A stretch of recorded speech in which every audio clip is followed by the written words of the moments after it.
Antes de entrar no assunto propriamente dito, senhor presidente, isso que Vossa Excelência falou quando da ocupação da tribuna livre é realmente muito importante. Nós temos alunos da nossa universidade contribuindo com a engenharia nacional, assim como também a Universidade Federal de Santa Maria lançou o nanosatélite, né? Estamos nos tornando cada vez mais uma instituição de ensino superior de ponta no país, e isso nos causa um grande orgulho e certamente é um sinal dos tempos de que Santa Maria vive períodos de virada. Mas o assunto que eu quero tratar hoje diz respeito, senhor presidente, senhoras vereadoras, senhores vereadores, à Petrobras.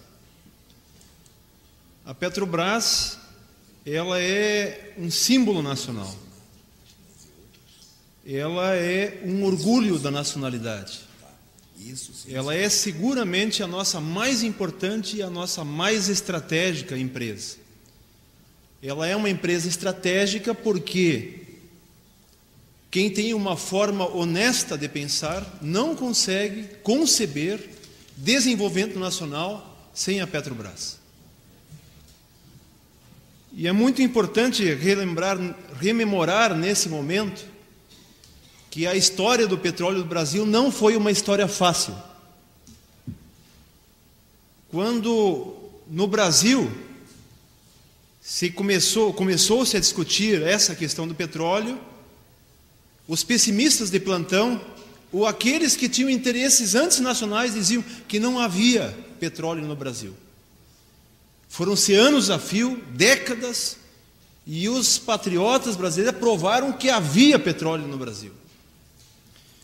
Diante disso, aquelas mesmas pessoas diziam, tem petróleo, mas é de péssima qualidade. Foram-se anos a fio, foram-se décadas, provamos que o nosso petróleo tinha qualidade. Aqueles, mais uma vez, disseram, tem qualidade, mas o Brasil não tem capacidade de explorá-la. E nós provamos, Coronel Vargas, que dirige a nossa sessão, que nós tínhamos condições para isso, e o Brasil assistiu um dos maiores movimentos cívicos de toda a sua história, que foi a campanha do Petróleo é Nosso, o advento da Lei 2004, do saudoso deputado por São Paulo, Eusébio, que não me lembro o sobrenome agora, Eusébio Rocha, né? A Lei 2004, e a Petrobras começou a trabalhar e a florescer. Na década de 70, quando nós tivemos os famosos contratos de risco, que eram contratos que cediam toda a plataforma continental do país a empresas estrangeiras, que fez a Petrobras foi para o mar. E começou a tirar petróleo em águas profundas, e desenvolveu de tal forma a nossa técnica de tirar petróleo de águas profundas, que passamos a tirar de 1.000 metros, 2.000 metros, 3.000 metros, quando no Mar do Norte tiram de 300 a 400 metros de lâmina da água. E isso nos conferiu a maior láurea internacional do petróleo para a Petrobras, o maior reconhecimento mundial pela sua capacidade de tecnologia criada de tirar petróleo de águas profundas. E além disso, a Petrobras, nesse período todo, fazia suas compras notadamente da indústria nacional. Na sequência, nós descobrimos o pré-sal. Na sequência, nós nos tornamos um dos países com maiores reservas no mundo de petróleo, como um passaporte para o futuro, para nós nos tornarmos a grande nação do século XXI. Então, estamos nesse momento, a nível mundial, caminhando para a terceira, última e definitiva crise do petróleo, e o Brasil, teoricamente, estaria preparado para essa terceira crise se utilizasse bem a questão das suas reservas de petróleo. Eu já fiz um pronunciamento aqui no ano passado em relação ao pré-sal, demonstrando a minha preocupação nesse sentido. Temos, portanto, Coronel Vargas, autossuficiência em petróleo. Autossuficiência em petróleo. O que não temos é autossuficiência em derivados do petróleo. E aí, eu quero entrar nessa questão da Operação Lava Jato, que enlameou a nossa principal empresa, que tem funcionários exemplares, e vamos recordar aqui, tem funcionários que deram a sua vida quando a plataforma da Petrobras afundou e que ficaram dentro dela até o último momento para salvá-la, quando até o governo, na época, de Fernando Henrique Cardoso, tinha desistido dela. Os funcionários da Petrobras têm um altíssimo compromisso com a empresa, são 86 mil funcionários. São comprometidos com a empresa e com o Brasil. Mas diante de que crime nós estamos? E aí eu penso que eu queira dar uma colaboração, senhor presidente, no sentido de tipificar o que está acontecendo. Vamos ver o que aconteceu na época do mal chamado mensalão. O mensalão era, na verdade, um caixa 2 das empresas privadas, que corrompiam, caixa 2, dinheiro não declarado no imposto, dinheiro que não aparece, mas que serve para fazer a política da empresa.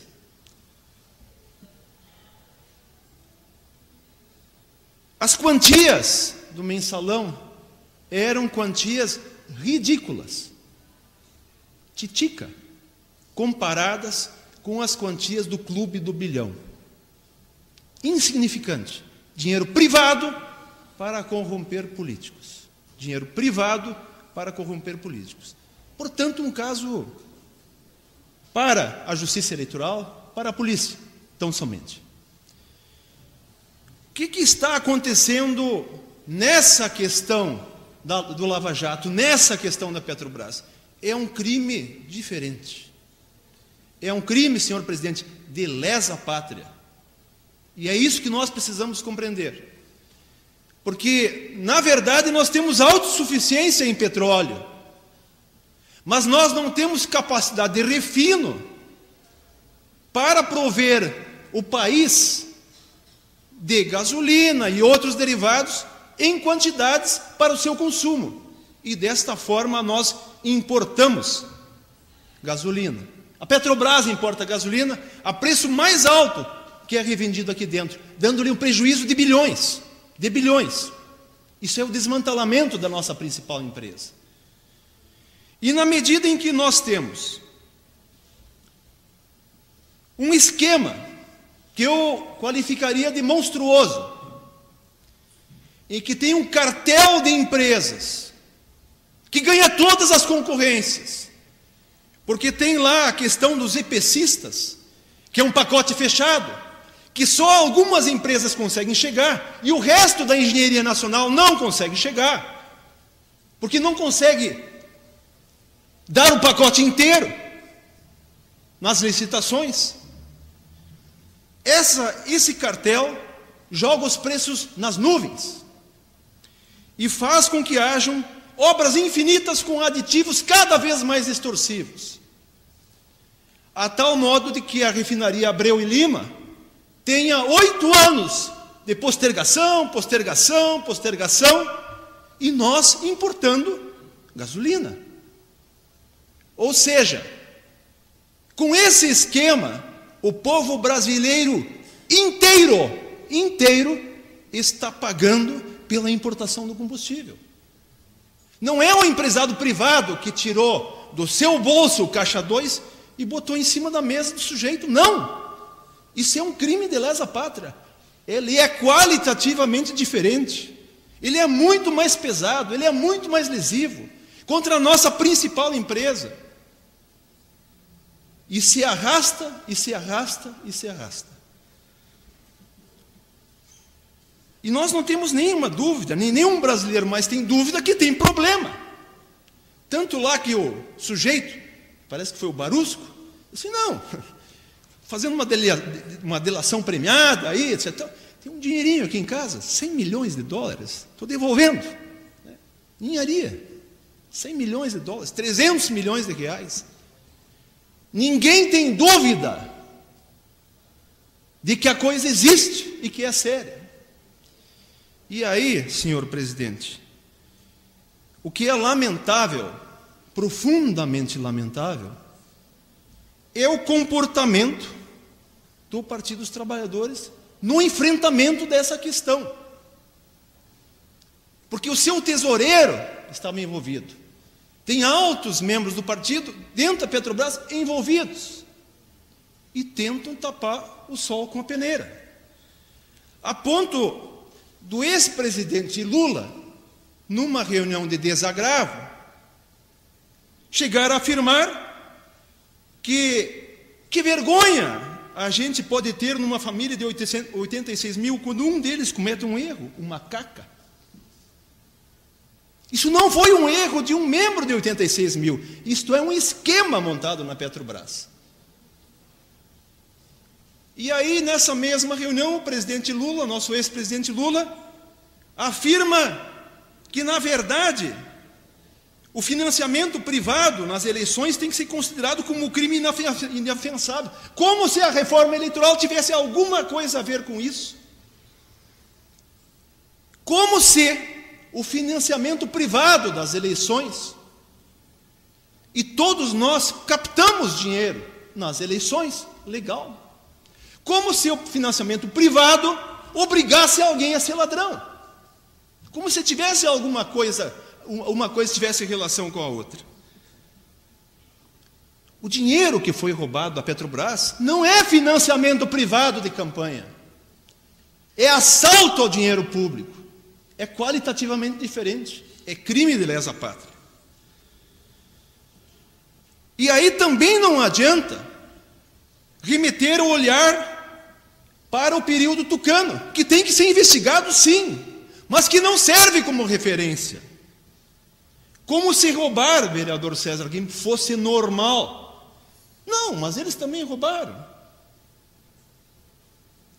E disse o presidente Lula nessa mesma reunião, que parece que alguns membros do PT tinham vergonha de ter vencido as eleições. Mas os que têm vergonha são o lado bom do PT. Estão constrangidos, gostariam que isso não tivesse acontecido. Demonstra que, lá, como em todos os partidos, tem gente boa. E se o presidente Lula pensa que o seu futuro político pode persistir, ele está muito enganado com essa atitude. Porque ele vai para o buraco junto com todo mundo. Eu acho que nós estamos diante de um momento em que nós também não podemos confundir as coisas. Não dá para, nesse momento, querer rifar a Petrobras. Nesse momento, nós temos que seguir o conselho do nosso ex-vereador, ex-funcionário dessa casa, Beto São Pedro. Tem que pegar a água suja do banho e jogar água suja fora, mas manter a criança. Porque a criança é o futuro. Não dá para jogar a criança junto com a água suja. Porque a Petrobras não é um antro de corrupção, ela foi vítima, sim, de saqueadores. E é preciso saber fazer essa diferença. E uma coisa muito positiva, vereador João Chaves, é que desta vez os corruptores apareceram. O que é um passo a mais na nossa história. Nunca eles aparecem, dessa vez eles apareceram. E aí, na medida em que eles aparecem, existe uma tal de SET. Vossa Excelência sabe o que é a SET? É uma empresa formada pelo mesmo cartel do bilhão. O que faz essa empresa? Essa empresa intermedia a venda de navios sondas para a Petrobras. Como se a Petrobras precisasse de intermediários. Como se ela não pudesse ir direto na fonte dos navios sonda e comprá-los de lá. E essa intermediação rende milhões, rende bilhões para atravessadores, vereador Maneco. Atravessadores. E agora, recentemente, há um clima nada favorável entre o presidente do BNDES e a presidente Dilma, Luciano Coutinho e a presidente Dilma. Porque a presidente Dilma fez lobby para que fosse dado um empréstimo pelo BNDES de 9 bilhões para a 7. E o Luciano Coutinho disse não. Porque sabe que se ele fizer isso, ele está sob as penas da lei.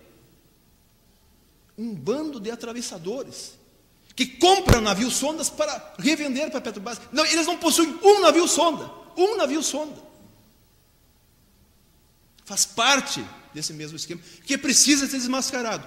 E todos os brasileiros de bem, todos aqueles que realmente prezam o fato de ser brasileiros, independentemente de partido, têm que exigir apuração. E eu não estou entre aqueles, senhor presidente, que considera que tem que haver um impeachment. Não estou entre aqueles. Mas nós temos que apurar os fatos, porque ao apurar os fatos destes e de todos os outros, só faz bem ao Brasil. Porque na esteira desse movimento, dessas questões todas, certamente não faltará alguém que vai dizer o seguinte: tem que privatizar essa empresa. Essa empresa que tem sangue dos brasileiros, que tem vidas dos brasileiros, de patriotas de todos os matizes, de todas as cores, de todas as classes sociais. É bom lembrar que, inclusive, generais, militares de alta patente estiveram lá no início. Era de militares e de civis. Era o Brasil inteiro que estava nessa campanha. Por quê? Porque as fontes de energia é o que está em disputa no mundo. As fontes de energia são o futuro da humanidade. E em todos os países em que se preza, o gerenciamento das fontes de energia é coisa pública, porque tem que trazer benefício para toda a população. Então, senhor presidente, senhoras vereadoras, senhores vereadores, trago aqui essa minha manifestação sobre esse assunto, que considero grave, gravíssimo, e não consigo deixar de qualificá-lo, senão outra coisa do que crime de lesa pátria. Muito obrigado.